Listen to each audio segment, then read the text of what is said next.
Jerry sneakers, when you've gathered your materials, your very first set of steps include getting your pattern pieces printed up. Now, the Jerry sneakers, the pattern itself from UhOh Creations, does not come with pattern pieces. It is in support of the SneakerKit soles, which do have pattern pieces available. So in your printing instructions, you can either scan the QR code or head to the website for SneakerKit, and you want to download the pattern for your size of sneakers. Okay, now keep in mind that your sneakers are going to be in a European size, and when you do have the soles, the size is actually written inside the sneaker. So you will have access to that information even if you didn't keep your packaging around. So in this case, I'm working on a size 36, which is European size 36, and a US size 5.5.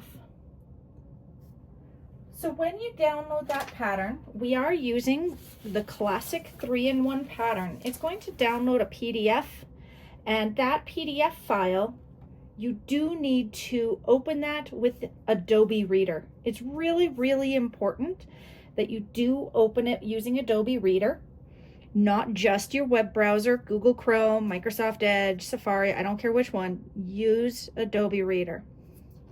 You're then going to print the 3 pages that make up your pattern. Okay, so you're going to have 2 parts of a shoe. Please remember that these are not symmetrical. So this one is not the exact same as that one just flipped over. And you're going to have a tongue. When you print that pattern, it is important that you then measure your scaling. Now here, when I measure it, I am less than a 1/16 off. It is a touch smaller than my full 4 inches. So even if I come over here to the 4 inches, it is a touch smaller. Now, in the case of a 4-inch measurement, being off less than a 1/16, not a big deal because our pieces are just over 8 inches long. That's going to be a whole 1/16 by the time I'm off. If, however, you've printed this and it was a 1-inch measurement that you were getting scale and you're off by a 1/16, once you have a 1/16 on all 4 inches, that's a whole 1/4 inch that you're going to be off on scaling. So in the case of this one, where I'm off less than a 1/16 over 4 inches, that's just fine. If you do find that you're off a 1/4 inch or you're off a full 1/8 of an inch, it did not print accurately. So go back to your printing, double check that you have the driver downloaded. Do not print from a mobile device. Please print from a laptop or computer that has print drivers on them. This allows you to get accurate printing. When you've got these printed up to scale, what we're going to do is we are going to decide what height we want our shoe. This is your super low, that's your low, and this is your high. So in this case, I think I want to do, we'll do high this time. If I'm using the high, I'm going to want to trim up along the heel there. Yes, I do use my rotary cutter and rulers for all straight edges. And I'm going to tape this right along that heel to this one.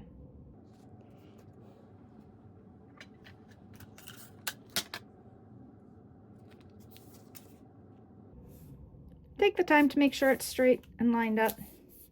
And now I can cut this out. I can punch all my holes because I'm going to need to mark all of those on my pieces. And I'm ready to go. Here's the tongue, same thing. I'm going to cut that out and I'm going to punch all the holes so that I can easily mark those on my fabric once it's quilted. You're also going to want to cut along those slits.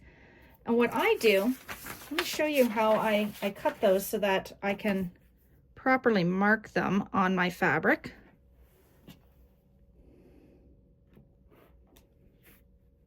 I'm just doing a short cut to start with. And then I'll grab my scissors paper scissors.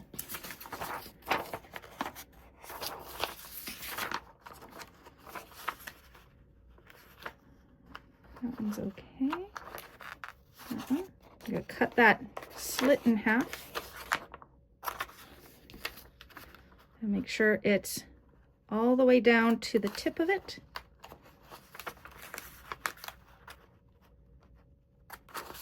And what I like to do is bend it. And that gives me the ability to transfer that marking and the start and end of that space to my tongue when I'm ready to put that part in.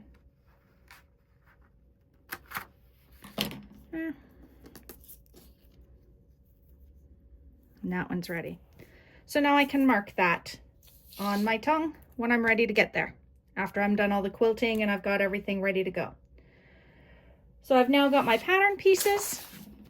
I've spent the time making sure that it has printed accurately, and don't forget to read the rest of those pieces of information. It's all your stitching information. I'm ready to dive into quilting. Let's get started making our Jerry sneakers. When preparing for class, we will only be making one Jerry sneaker. So therefore you do only need to prepare for one, but you could quilt all your fabric at once. If you're preparing for only one sneaker, then you do need to make sure you have a piece that's big enough and quilted, big enough for one sneaker and one tongue, okay? Now, when you prepare this and you want to make sure you have enough, we will be cutting directly on this bottom edge, but we do require seam allowance along the top edge. And same thing for the tongue. We will be cutting directly on that bottom edge, but we do need a little bit of space around this top where we need to sew our seam.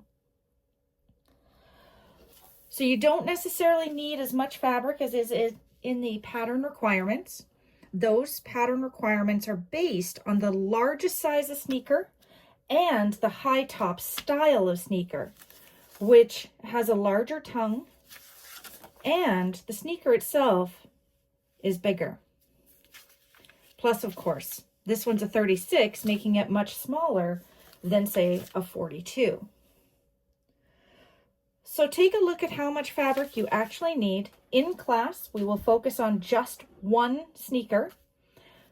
So you only need to bring enough quilted fabric for one sneaker. Now also, if you intend to use a directional fabric, which I do not recommend, you may want your tongue going one way or the other way specifically. Note when you look at the pattern piece for the sneaker, it's angled on each side when it's straight in the center. So your directional fabric won't always turn out the way you think it's going to. So I highly recommend using a non-directional fabric. Same with quilting, but we'll get into that in a minute. The Jerry sneaker is based on using quilting cotton. However, I do have a material video that you can take a look at for other materials that you can make Jerry out of. When we go to use quilting cotton, I do not interface it. As a bag maker, that's almost breaking the rules.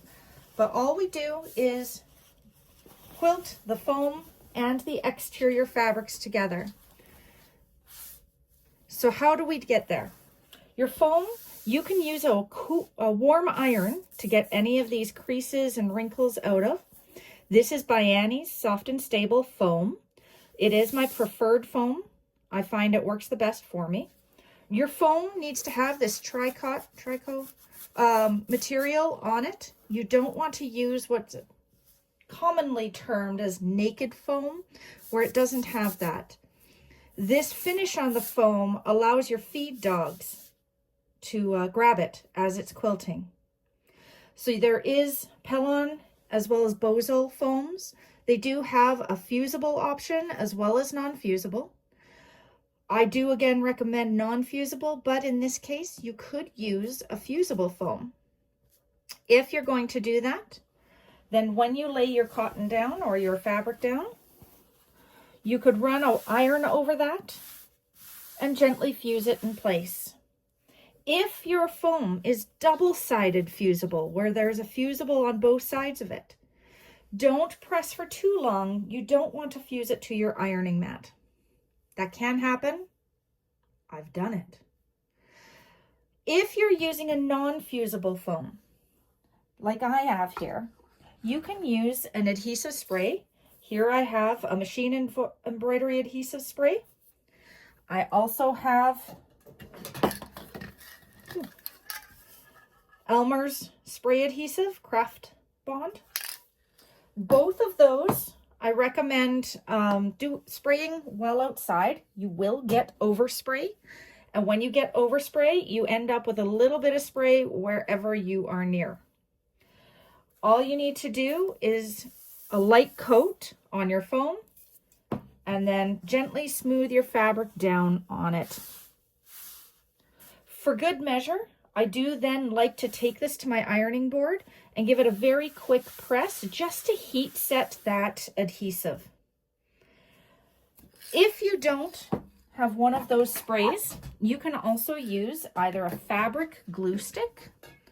This one I have here is a Soline glue stick. Or you can use an Elmer's glue stick. And all you need to do is put some sections on here. Make sure there's no lumps of glue on your foam, but put some down. This is meant to be a temporary hold. Again, you can lay your fabric down, smooth it out nicely. If you have lumps, it may seep through the fabric. So that's why I say make sure you don't have any. And then again, I take it to the iron and I give this a quick press. That will heat set any glue that I've put on there. And finally, another option, if you don't want to use a glue or you don't want to use a spray adhesive, you can use pins to hold your fabric taut throughout your project. If you're using pins, please be cautious and don't stitch through them. If you're about to stitch where a pin is, take the pin out.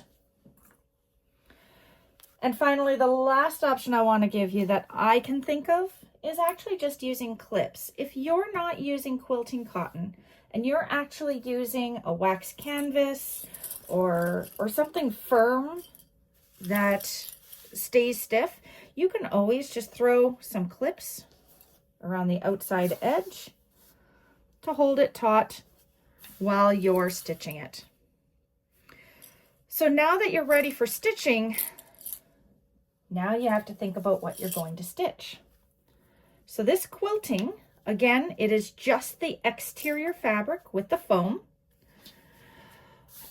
And some people want to mark all their lines onto their fabric to do this. I'm not a fan of that because a lot of the time the lines actually don't come out. So I will mark my lines with painter's tape. I may mark a line with chalk, keeping in mind that's a pretty fat line. I may use my first line a heat erasable friction pen. A caution about friction pens: when you use them and you live in a cooler climate, such as myself, when your fabric gets cold, those lines will return or can return. So be cautious about doing that.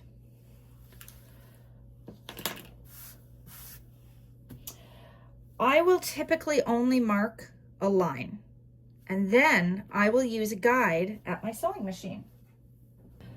So let's talk about how I can use my sewing machine to follow my lines. Whenever I quilt, I like to use a walking foot. That walking foot hooks on my needle bar and then provides this walking action with the feed dogs on top. A walking foot will look slightly different to this with other machines. This one is for my Bernina 570 QE. but that walking foot allows the fabric and the foam to feed at an even speed. Now, my walking foot has a feature where I can add a seam guide to it. So it comes with this little doohickey that hooks on the back here. Okay. And all it's doing is it's providing a mechanism to hold the seam guide, which are these guys. They're a bar with a foot, and in my case, my walking foot does come with two different ones. So I'll insert that into my mechanism.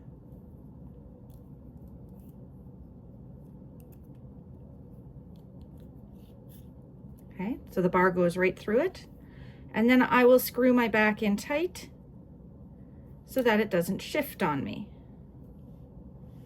Let's move the black fabric out of the way. Now, my needle is going to come straight down in the center, so I'm going to set this on a line. And I can move this bar as far from that needle as I want. So I could set it at 1 inch away, up to, oh, I think I can get, yep, 3 inches away. The other bar that I have is to go the other direction.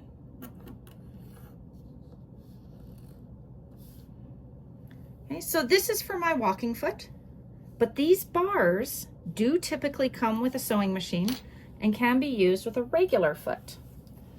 In the case of my Bernina, I have a place to put a screw on the back.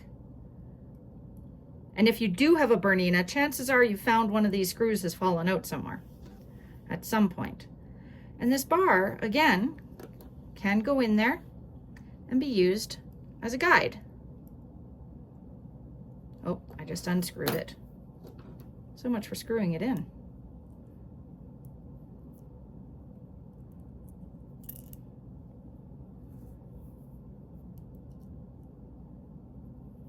There it is. So again, my needle is going to come down in the middle there. So we'll set it on a line and then come up with how far away I want this. 1 inch up to 3 inches there. And it should stay in place then once I tighten that screw so that I can run my stitching right there and sew exactly the same distance away each time. So do check your sewing machine pieces for random bars that may have come with it, because those may be seam guides. So how do I use that? Well, I'm going to show you a couple of quilting patterns that you can do, but let's start with using your ruler for the very first line. Okay, I'm going to grab my little ruler because it's got these nice bright yellow lines on it.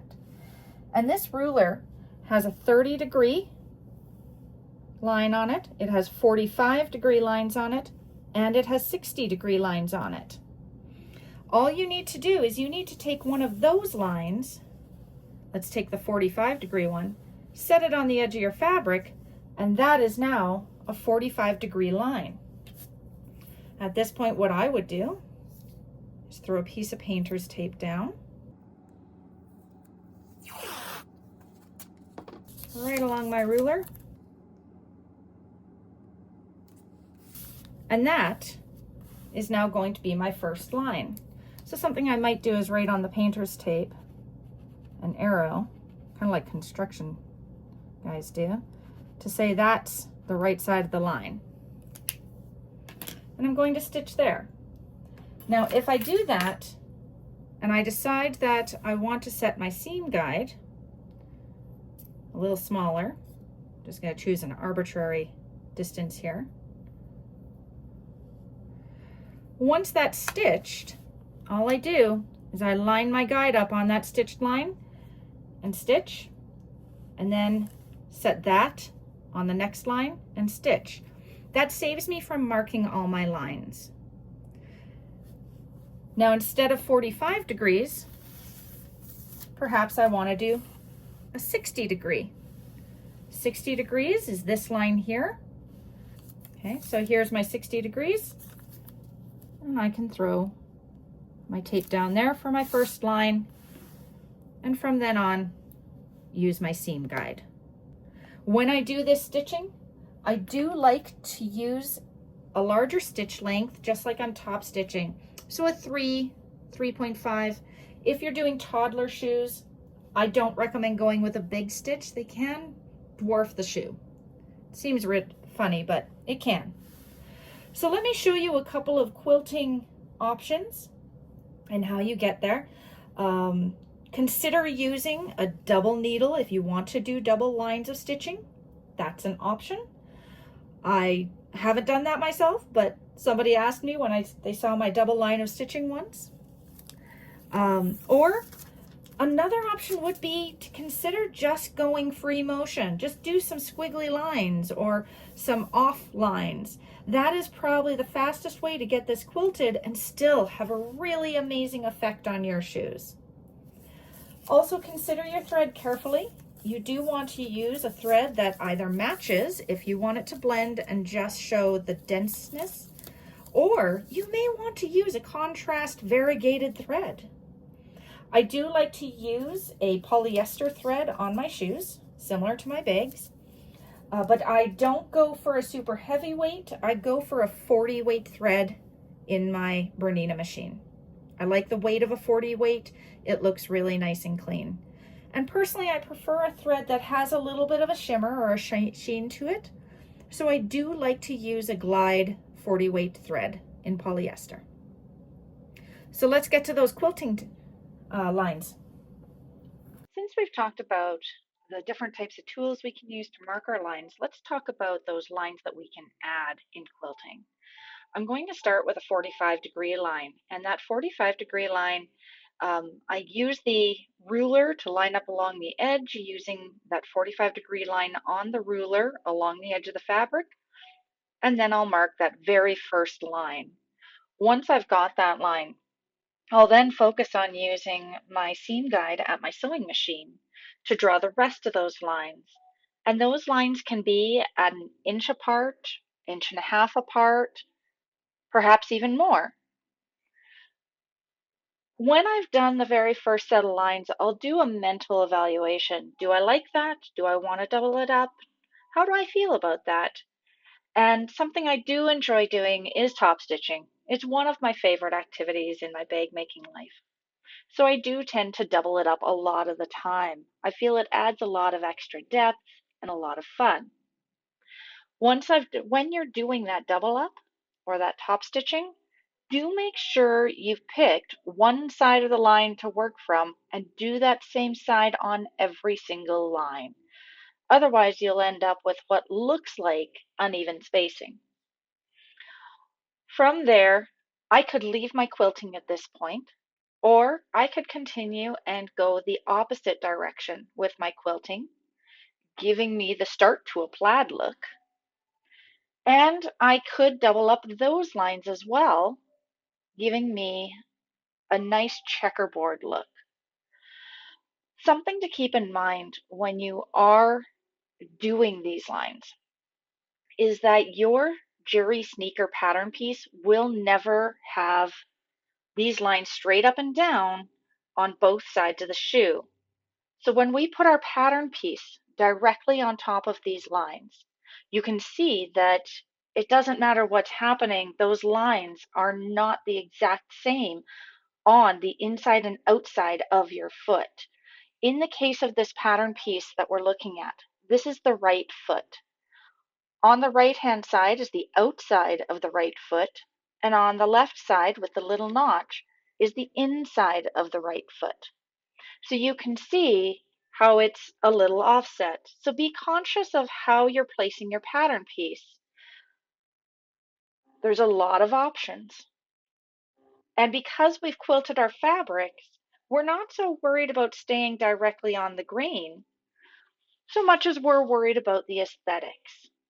At this point in the game, we've stabilized our fabric to the foam, And now we want to come up with a way to make our shoes look good. So in this case, you'll actually have a horizontal checkerboard on the outside of the foot, but it turns 45 degrees for the inside of the foot. So just be aware of how the quilting is going to be impacted by the pattern piece. So the next option is taking that 45-degree line and shifting it and using a 60-degree line. Okay, so this is using that 60-degree mark on my ruler, lining that up on the edge of the fabric instead of the 45-degree. Again, huge fan of top stitching, so I do love to toss that top stitching in there and get that double line. When you go with a 60-degree line, you're working towards a diamond look. And so when you bring that other 60 degrees in there, you can see we have the start to that diamond. And once you do the double stitching on that, it becomes quite detailed. You can stop at this point, or another option would be maybe to add a straight line going up and down through these diamonds. When you do something like that, you do want to ensure that it's aesthetically pleasing. So make sure you're going through things in the center or specifically off center, just for that nice aesthetic.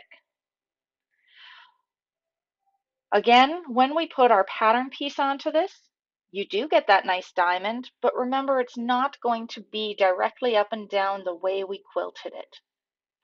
So you can see the diamonds are angled. And if you want to angle your shoe pattern piece, here on our right foot, we have those diamonds going right up and down on the outside, but on the inside of our shoe, they're going horizontally. So again, being conscious of how our pattern pieces are going to look on that quilting. Another option here would be to do straight up and down lines. Okay, you could make these all an even distance apart. Straight line quilting is one of the easiest things out there for me. So if you wanted to do straight lines, you could then add in that second line of stitching right next to it.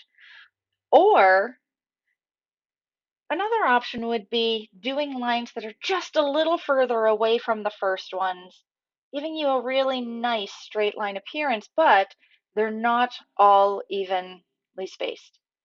They are evenly spaced from each other, but almost like the offset is a little more than just that 1/8 of an inch. Again, you can do the opposite or the perpendicular direction, so going horizontally across this. It never hurts to draw out on a piece of paper a couple of your ideas and see what you like. If you don't want to measure things and if you don't want to use a seam guide, go freestyle.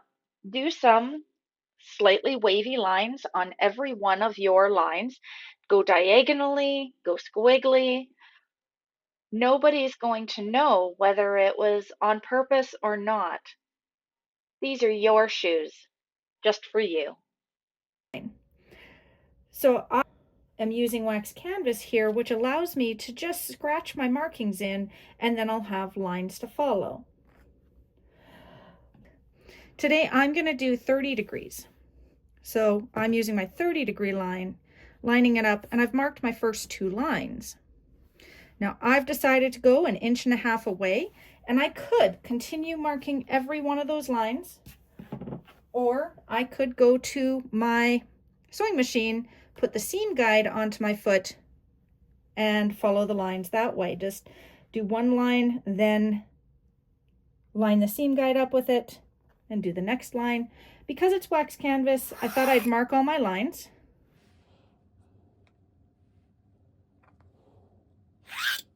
And you can see my stiletto gives me a really great line on wax canvas.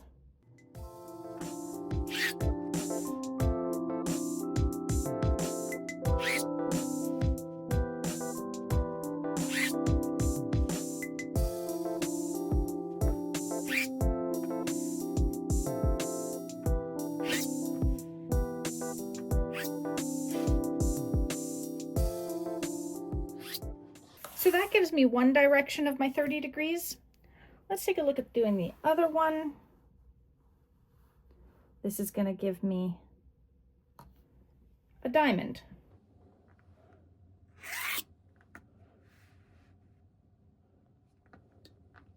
I am going to bring my ruler down so that it's lined up top and bottom. This is where a larger ruler will come in handy. But for this project, I just have my little one handy.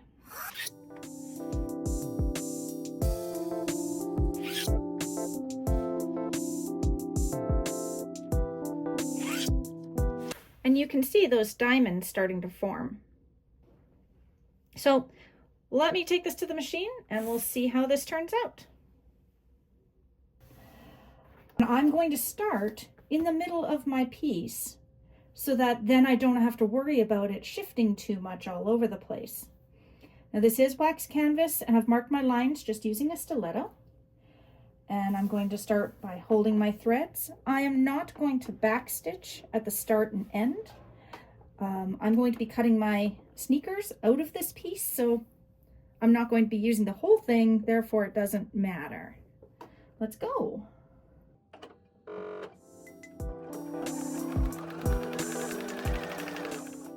I'm also just guiding the fabric, making sure it doesn't fall off my lines. I'm never pushing, I'm never pulling, just allowing the feed dogs to do their job.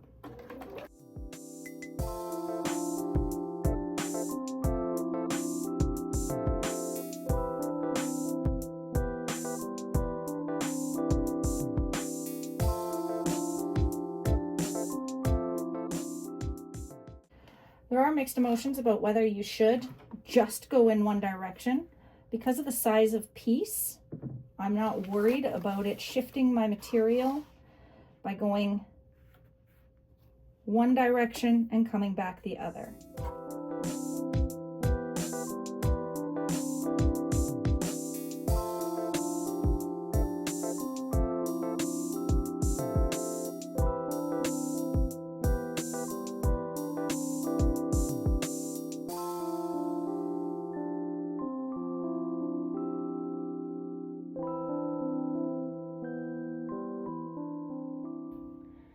And here you can see we've finished quilting it.